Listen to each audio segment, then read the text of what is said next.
Thank you very much, Trevor, for that kind introduction and indeed for the invitation to speak tonight. I was delighted to accept. It's great to be back. I feel I've been demoted though, because I used to be allowed to lecture from JFK's lectern. It's not here, it's upstairs now.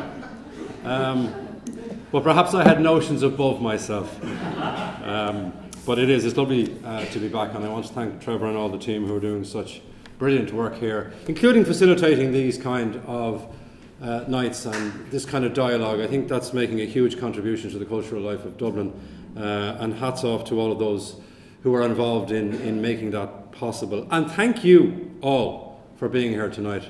It's a pretty grim night out there, and I appreciate you coming here and creating such warmth. I suppose my subject is pretty grim too. I suggested to Trevor upstairs it mightn't be the most festive of themes, given the difficulties associated with this particular subject in 20th century Ireland, which is the century that I want to look at in particular. But of course, social history does not take a break for Christmas, and it is important to remind ourselves of how this important subject has evolved. And I was very struck last year when I was heavily involved in commemorating the 1916 Rising, how many times I heard the phrase, cherishing all the children of the nation equally. It's one of the most quoted phrases in modern Ireland.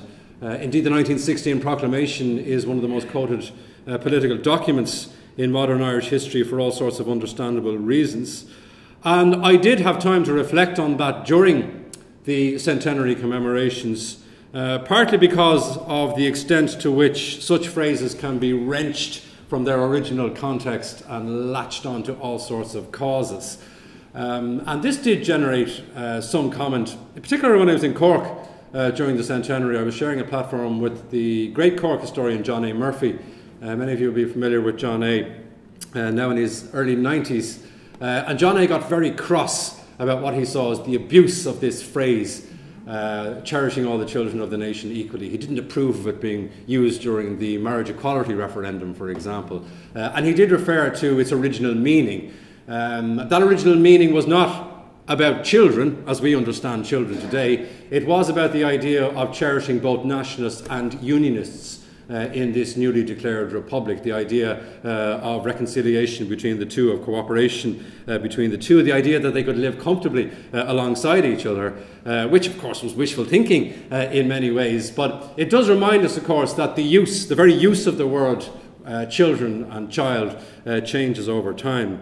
The reason why the proclamation and that phrase in particular has been so used is also because, in the words of Charles Townshend, it is a kind of distillation of national doctrine, the 1916 Proclamation, or what he referred to as a kind of national poem. People are very familiar with the rhetoric, with the words in it. They're not always subjecting it, perhaps, to an intense historical scrutiny, but there are those who argue that that's not necessary.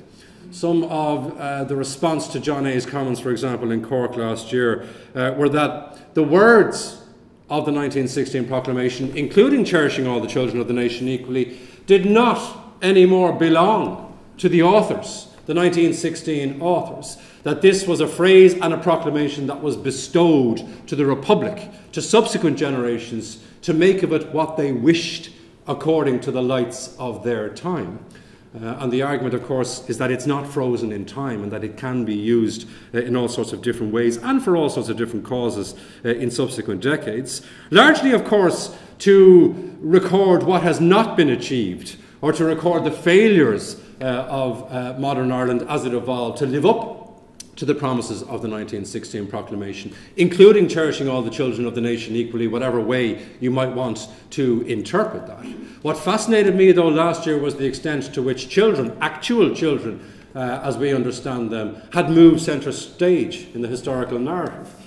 The runaway best-selling book of the 1916 centenary commemoration, of course, was Joe Duffy's book, The Children of the Revolution, and there was a rescue of those who had been marginalised going on there, a complication of the narrative, an appreciation perhaps not just of the rebels and the well-known characters of 1916, but those who had not asked to die for Ireland, but did suffer as a result of the 1916 Rising. And that was also, of course, about the geography of this city and where the most intense fighting was and who was likely to be caught in the line of fire during that. So in that sense, there was quite a focus on the children of 1916 last year. And unfortunately, the focus was there because these children were killed. You also had then the extent to which, not just over the course of the centenary, but over the course of more recent history, you have the extent to which there is an emphasis on the idea of rights, the rights of children. Where did that develop from? And how can we trace it? And how can we trace attitudes to children and how they change? How can we document the changing landscape of childhood in modern Irish history? That was one of the questions that I was interested in looking at tonight. There's also the question, particularly when you consider context and when you consider values, the question of how the state responds to a changing landscape in relation to the status of children. How does the state respond to the difficulties that arise in relation to the rights of children, to the status of children, to the difficulties being experienced by children, and to what extent does the state collude in relation to the rights of children not being recognised? These have been very live issues in the writing of Irish history in recent times. Indeed, they're very much part of current affairs. I often think when it comes to this theme of childhood that current affairs and history can often collide. We have been preoccupied for understandable reasons over the last couple of decades with revelations about how children were treated, about institutionalisation. There are a variety of different ways we can trace these stories. Sometimes it takes contemporary investigations to uncover an awful lot of the documentation or indeed the personal experiences as they are recorded. And the power of that personal testimony is very much a part of our changed understanding of childhood in modern Irish history. There are also the documents that you can find in the state archives, in local authority archives, in institutional archives. And there are the memoirs of those who have written about their own experiences of childhood. I recall back in the early noughties, in a bookshop not far from here at all, a particular section of the bookshop that was devoted to what were called painful lives. And there seemed to be an extraordinary appetite for painful lives. As Frank McCourt said in introducing Angela's Ashes, the happy childhood is hardly worth your while. And publishers certainly seem to have agreed on that by the end of the 1990s. This became a genre in itself, of course, the miserable Irish childhood. And better than that, in McCourt's words, the miserable Irish Catholic childhood. But of course, you know, amidst the gentle humour that McCourt was able to bring to his account of his childhood, there are very, very difficult themes.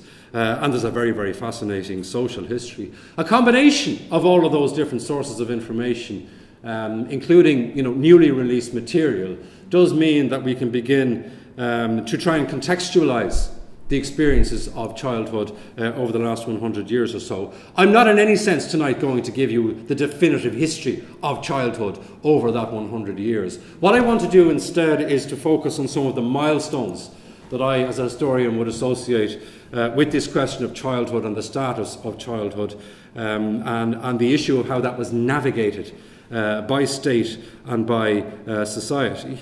And it's not just a litany of neglect. There are occasions when we have to remind ourselves of the progress that was made in relation to the status of children, in relation to their health, in relation to their welfare. Though, of course, the theme of neglect does loom very large indeed. If you were to decide on how to assess the treatment of childhood, you could conclude, based even on what we've learned in the last 10 or 15 years, that it was one of the greatest blots on 20th century Ireland's copybook. But we do need to strive towards some kind of a balance. And we do need to be guided by the lights of different times, which brings me back to this question I began with about 1916, of the context and the values of different periods and the expectations of different periods. One of the milestones I'm interested in is actually from the 19th century, 1868, the introduction of the industrial school system to Ireland. And over the course of the following century up to the late 1960s, 105,000 children were incarcerated in industrial schools in Ireland, perhaps the most famous of them belonging to Dublin, Artane Industrial School. And I did spend some time seeking some of the earlier accounts of conditions in those schools, and one of them from 1900 suggested that the conditions were better imagined than described. An early indication, of course, that there were difficult things going on, perhaps horrendous things going on behind high walls. And that theme of institutionalisation certainly looms large in relation to any history of childhood in modern Ireland. But that's also the period that we associate with a greater awareness of the vulnerabilities of children. It's interesting, for example, that in 1889 we have the emergence of the Dublin Society for the Prevention of Cruelty to Children. And that was an illustration of the Victorian reform impulses at work, which were very relevant in cities like London. And this was the Irish manifestation of that particular thrust. And there were those in Ireland and in Dublin at that time who had difficulties with the idea of a Dublin Society for the Prevention of Cruelty to Children. Because in the words of one contemporary critic of this organisation, it was a repudiation of Ireland's claim to be a maternal isle. Again, the importance of imagery, of perhaps national myth-making, that this is a particularly maternal isle when it comes to the welfare of children. We don't need a society for the prevention of cruelty to children, because there is no cruelty against children in Ireland in the 1890s. And that, of course, was one of the many myths that were going to be exploded at various stages. But there is a wider, perhaps more important point there about the late 19th and the early 20th century, and it is that reforming impulse. The idea that children are being noticed as individuals who are susceptible to neglect and ill treatment. It's one of the reasons, for example, for the 1908 Children's Act, which was regarded as a landmark piece of legislation 110 years ago. It was regarded as a charter of children's rights and being very advanced and very progressive in the early 20th century. And of course, in some respects, it was. But what's also apparent from the 1908 Children's Act was the extent to which parents and courts became the agencies not just for the rescue of children, but also for the punishment of children. In many respects, 1908, the Children's Act is also about calling parents to account for neglect of children, but those neglected children can often end up in institutions as a result of that parental or familial neglect.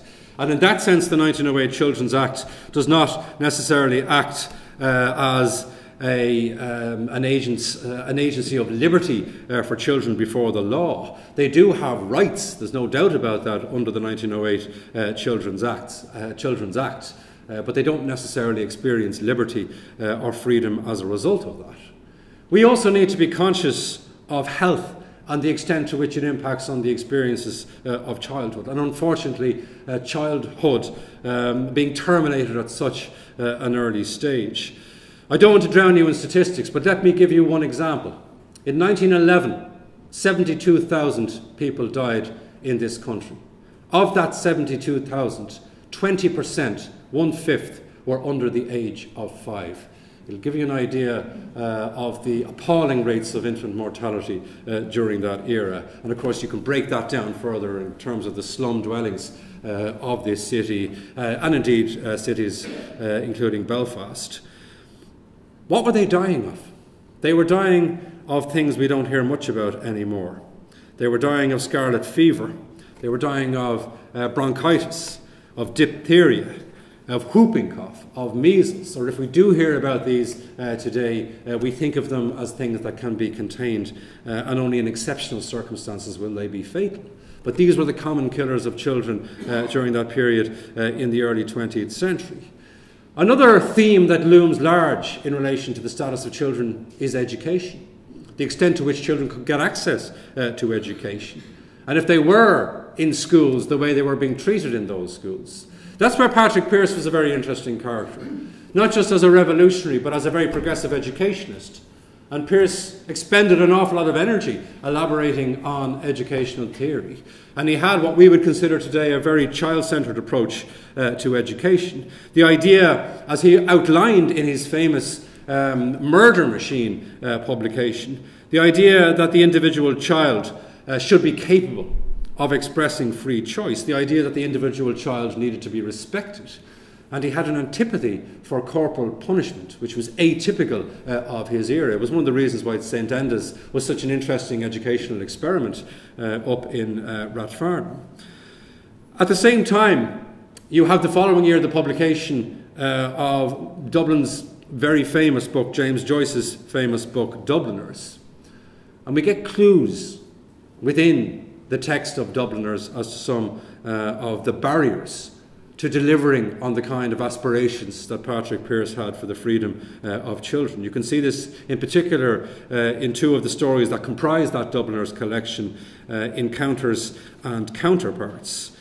Counterparts, we have an account here of the terror of a child who is being terrorised by his drunken and abusive father. "Don't beat me, Pa, and I'll say a Hail Mary for you," he screams as he's being chased around the room. And in Encounters we have a queer old josser, a reference to a pervert who disturbs the ramblings of two young Dubliners on their skites about the city. It's a reminder, of course, of the extent to which childhood or childhood innocence could be imperiled by all sorts of different forces. And again, we often have to read between the lines or search for clues in these particular accounts, and they're controversial accounts because of some of the taboo subjects that they are raising. But the way in which childhood was often represented or referred to was actually in quite a political sense during this period. This brings me back to the 1916 Proclamation. What we might be seeing here is the process that international sociologists have identified as children being sacralised during this period in the early 20th century and indeed the late 19th century. The idea that they are invested with a degree of quasi-spiritualism, or childhood assumes that kind of status. There's a sentimentality attached to it as well, and it's highly symbolic. There are 4 references to children, for example, in the 1916 Proclamation. I've mentioned the most famous one, cherishing all the children of the nation equally. But there's also the idea in the Proclamation of Ireland, through us, summonsing her children to the flag. There's a reference to the exiled children in the United States, in America. And there's a reference to the readiness of the children to sacrifice themselves in the common good for the achievement of this republic. Now, what this means, as underlined by scholars like Mary Shine Thompson, is the degree to which childhood is a metaphor for incipient citizenship. In other words, childhood is conflated with citizenship. And that's a political use of the concept of childhood, or the ideas of childhood during that period. And it also becomes relevant in relation to the democratic programme, which we'll probably hear a lot more about in 2019. The democratic programme of the First Dáil, the outlining by the First Dáil of its social and welfare priorities.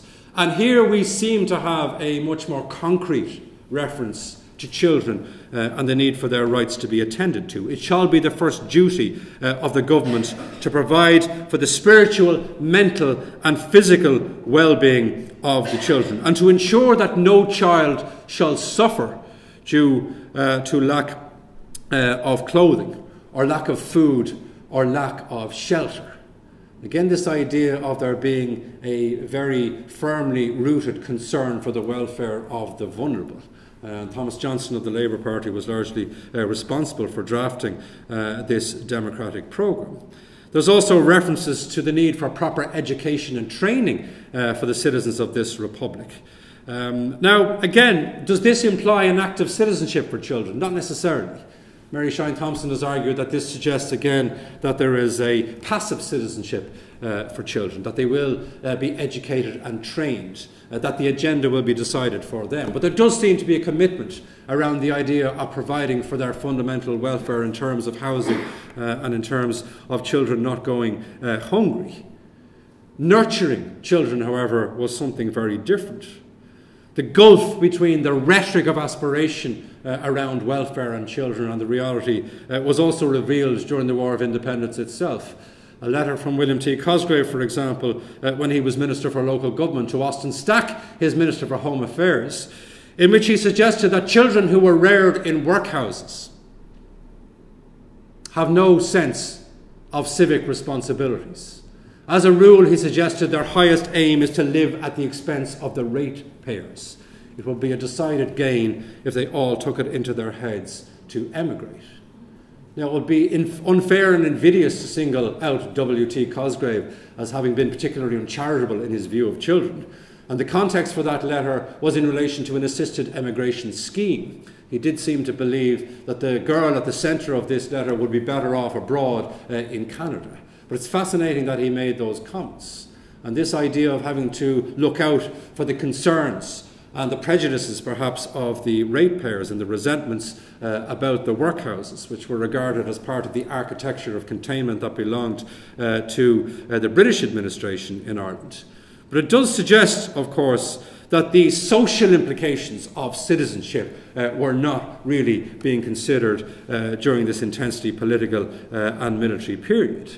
Seamus Dean has said that what childhood meant in the context of the political rhetoric of that era was a desperate search for purity, but it was purity in the political sense, in the realm of symbol. It's something that's quite abstract. Declan Kyberd has written very interestingly about this in relation to childhood almost becoming an expendable cultural object, in the sense that childhood, like Ireland itself, has to be imagined or reimagined as a zone of innocence in order to make the claim for cultural independence. But it is very abstract.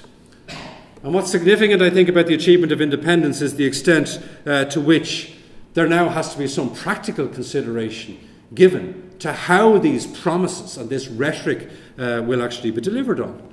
Consider the first National Programme Conference, for example, in 1921-22 in relation to how the children of the new Free State will be taught, the curriculum. What would be the priorities for those particular children?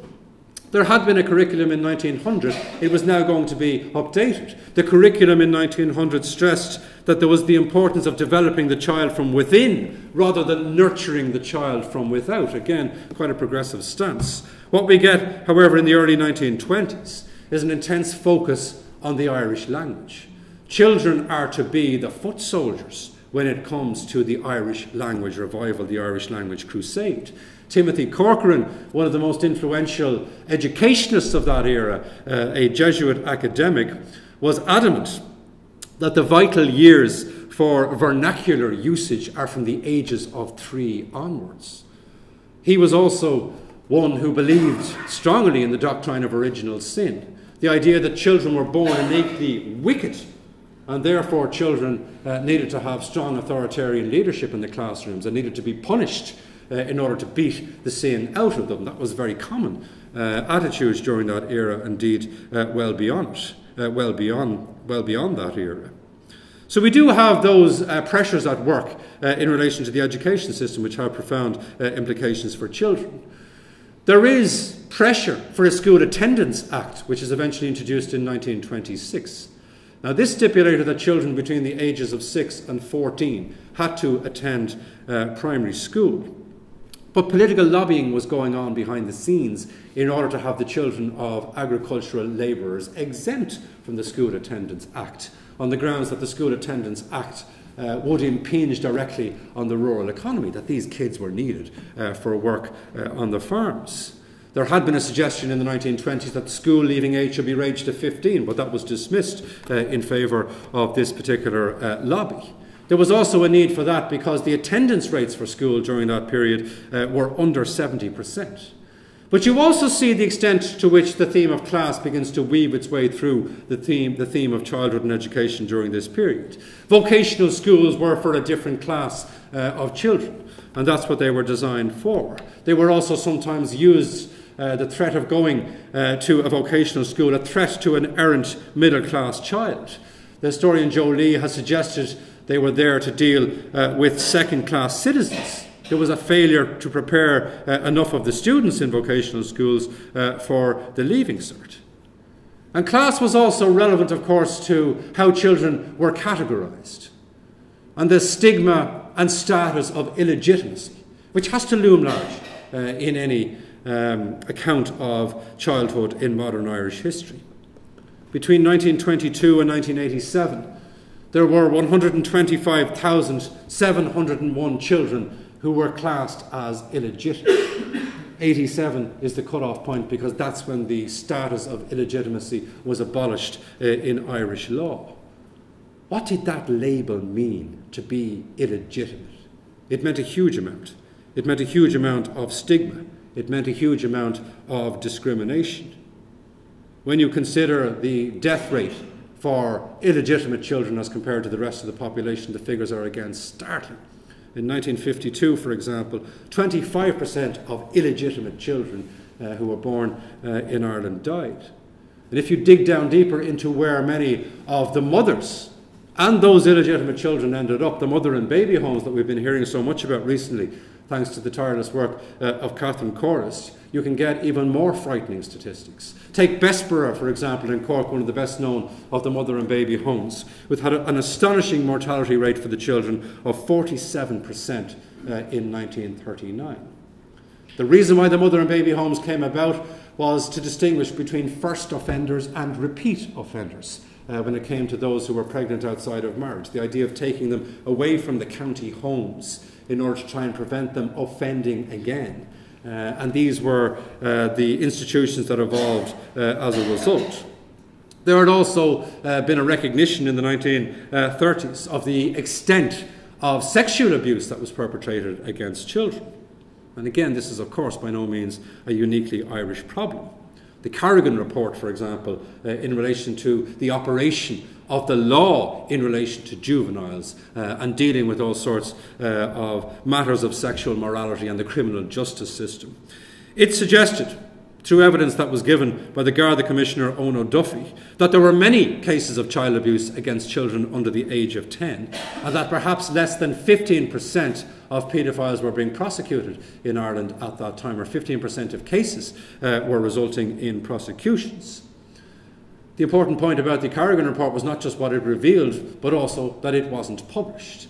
And again, there is no public discourse around these difficulties. One of the reasons why the archival material that has come to light in recent years has been so interesting is precisely because it has created a discourse around these issues. If you look at the correspondence, for example, of Anne Lister, who was an inspector in the Department of Local Government and Public Health, which oversaw the mother and baby institutions from the state's point of view, some of those reports were censored. And she made very interesting references to the illegitimate children. All these babies are our own, she said, in relation to the state and its responsibility for child welfare within those institutions. She's also insisted that they were entitled to citizenship and to be recognised as citizens. And there were some of those reports which again were deemed to be too close to the bone to generate any kind of public discourse at that time.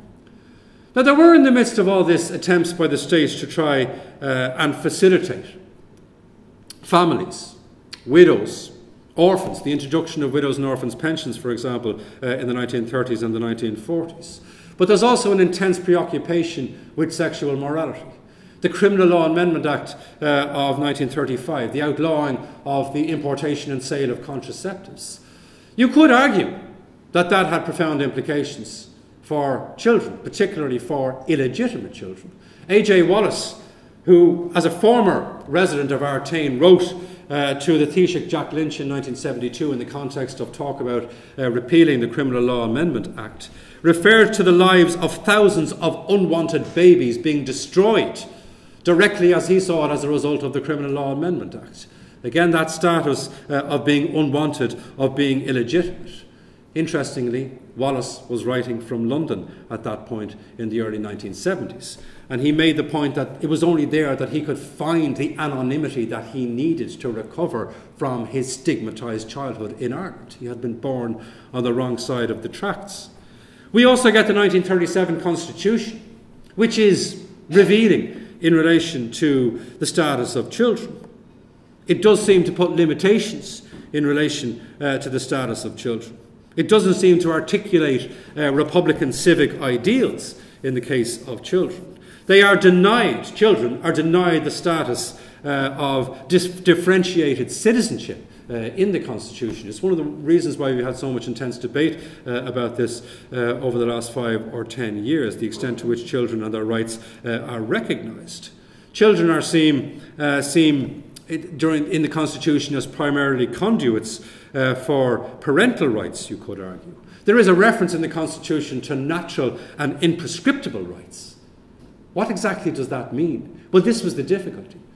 There was a vagueness and an ambiguity about that in relation to children, which creates difficulties. And in some respects, that ambiguity created a license to actually curb the rights of children. In other words, the idea that if parents were not doing their job, or if the family was not performing its function, well, then the state could become in loco parentis. And the state's attitude to that position and to the neglect of children was often not to provide them with a safe alternative, but to send them to institutions. And the institutions became the rival family, the alternative family in the context of those who were being neglected. So we do have to think about how the Constitution was used like that.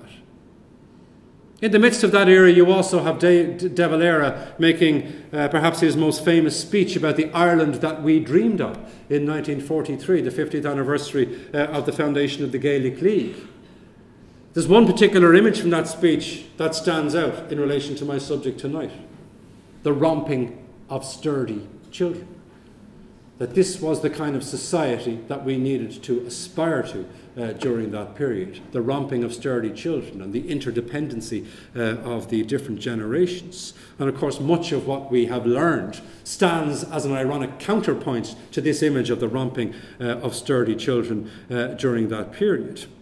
And again, how were children seen in reality as opposed to in speeches or in constitutional theory?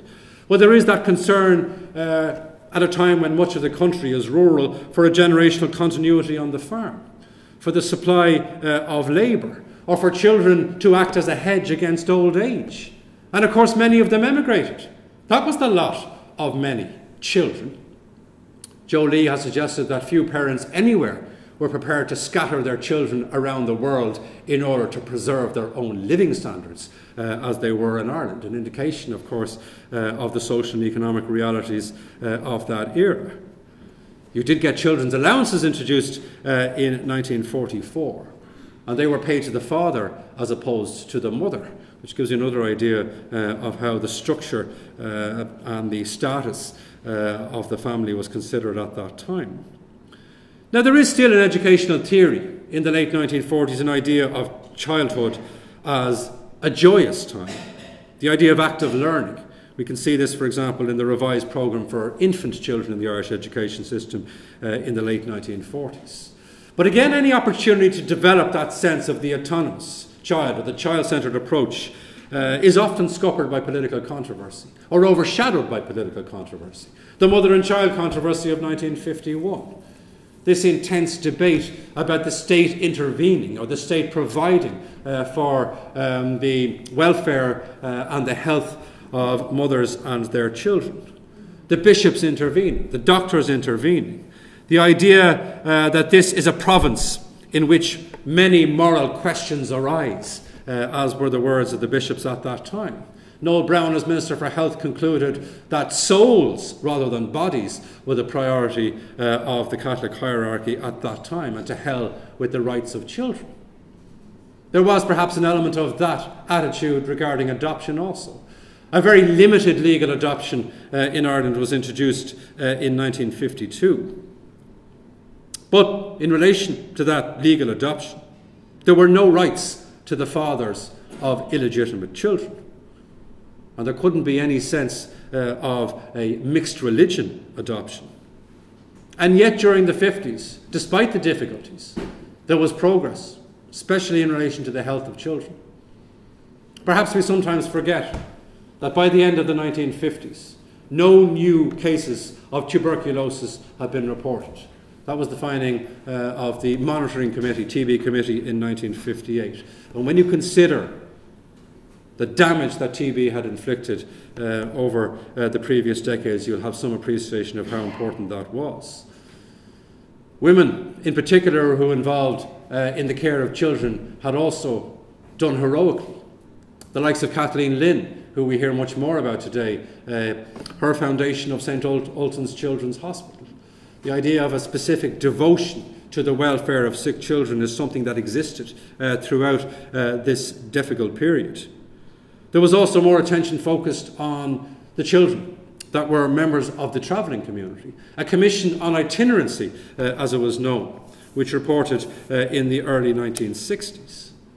Now again, the focus here is on trying to analyse why mortality rates are twice the level amongst the traveller population than they are twice the level of the settled population, and why so few are proceeding to secondary education.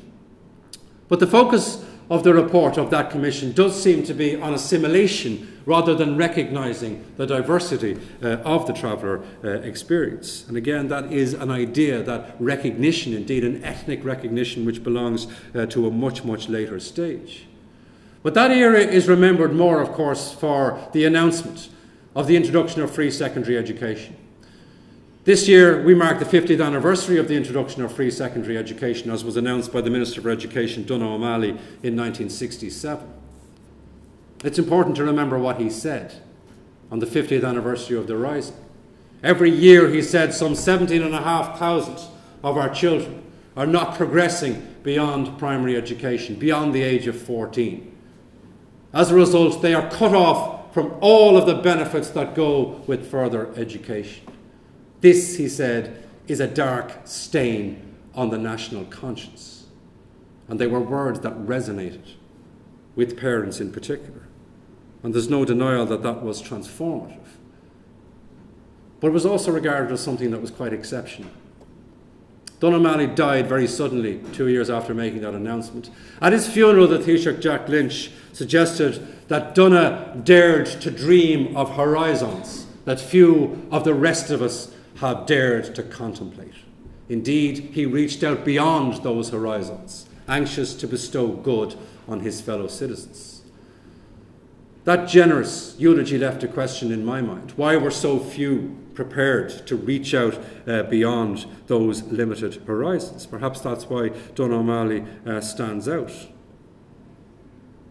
Now, whilst it was transformative, it did not necessarily solve the class issue for children in the Irish education system. By 1981, for example, the figures reveal that only 16% and 41% of working class boys and girls attained the Leaving Cert, compared to 59% and 71% respectively for middle class children. There's still a very clear cleavage in relation to class in the education system and the attainment of the Leaving Cert. There was, however, much more focus on violence against children in the 60s. Some of you might remember Dr. Cyril Daly, for example, who died not so long ago. He was a doctor in the Clontarf Marino area of Dublin. And he became a great crusader against corporal punishment at a time when it was neither profitable nor popular. He suggested in 1968 in an open letter to the Catholic Archbishop of Dublin, John Charles McQuaid, that what was going on in schools was offensive to Christ's teaching. The violence that was being inflicted on children. The corruption, and that was the word that he used.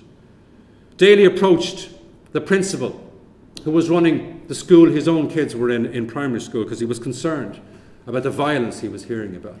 And he was told by the principal to take them out. Cyril Daly went on the Late Late Show and looked into the camera and assured people that this violence in schools was an ongoing violence and was a national scandal. And you'll appreciate that the same appetite or a reception for that kind of message was not forthcoming to the degree that it would be in the modern era, not forthcoming in the late 1960s. He also referred to the psychosexual deviance that seemed to be mixed up with the infliction of beatings in schools at that time.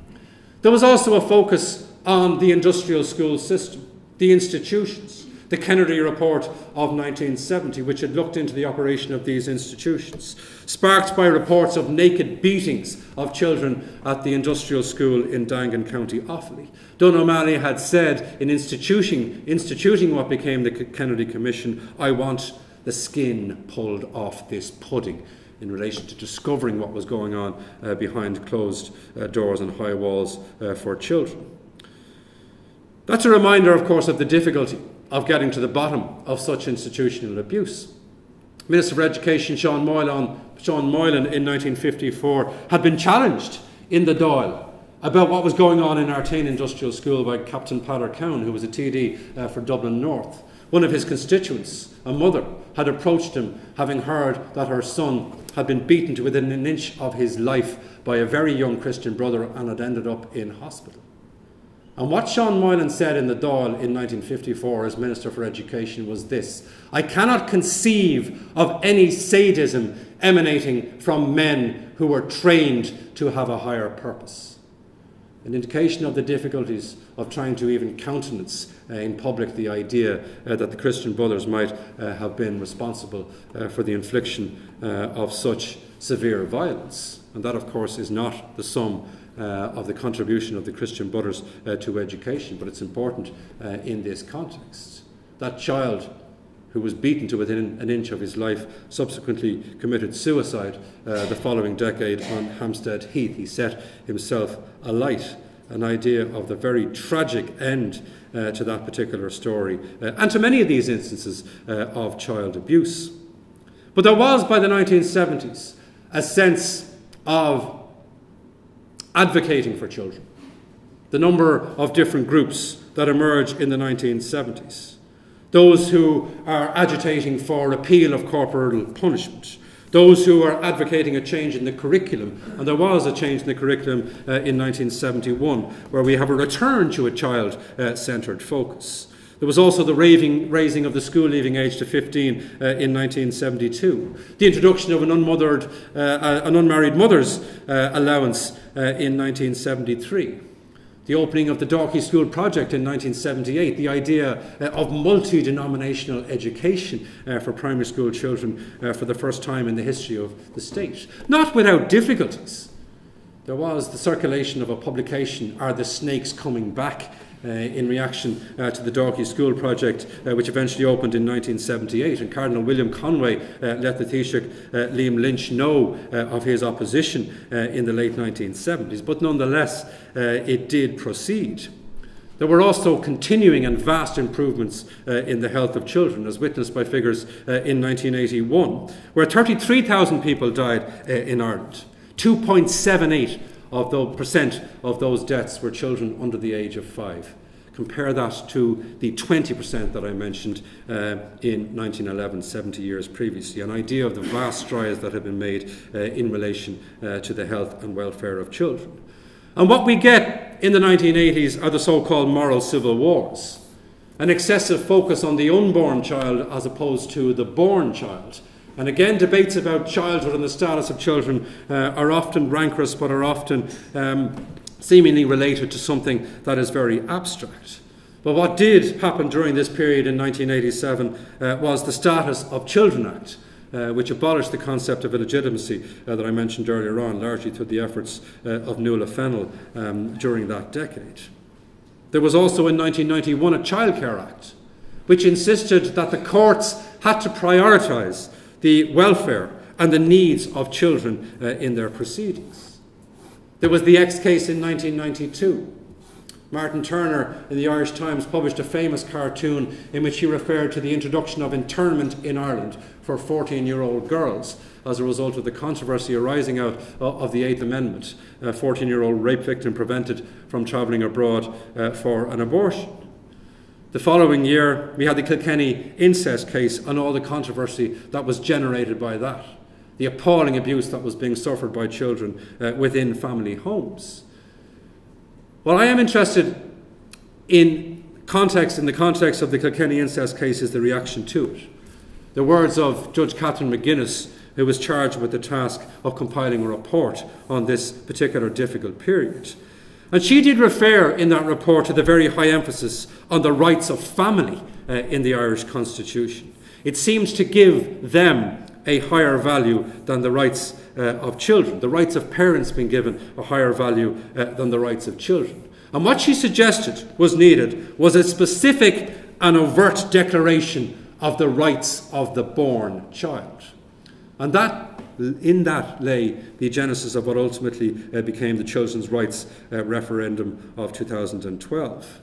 There were other developments in the meantime. The National Children's Strategy, a 10-year plan unveiled in 2000. The idea that children's lives needed to be better understood. The idea of the voices of children being heard.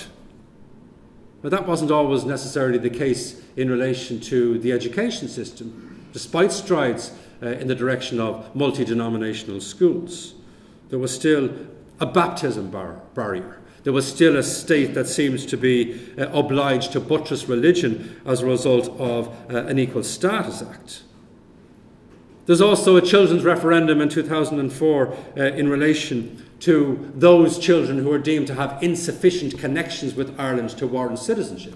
In other words, the automatic birthright of citizenship was not going to be extended to the children of those who had arrived, or children who had been born here to recently arrived migrants. And that did lead to some controversial debate around that period. But it's also the period where we get the appointment of a minister of government with responsibility for children, a recognition again perhaps of a changed political landscape.